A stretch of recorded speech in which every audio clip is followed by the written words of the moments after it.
pag-clear ng stock ng 300 set ng multi-purpose na mababang temperatura welding rod.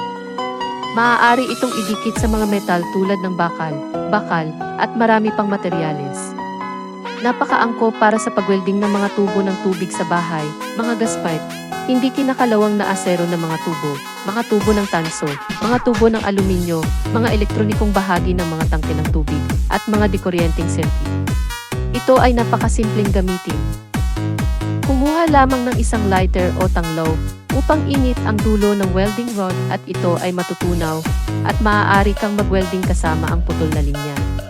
Pagkatapos ng hinang, maaari mo itong itabi para sa iyong susunod na paggamit upang makatipid ng pera para sa iyong pamilya. Makatipid ng 10,000 piso. Sa okasyon ng pagtatapos ng taon, mayroong 50% na diskwento na programa. Ay click ang bumili ngayon upang matanggap ang promosyon.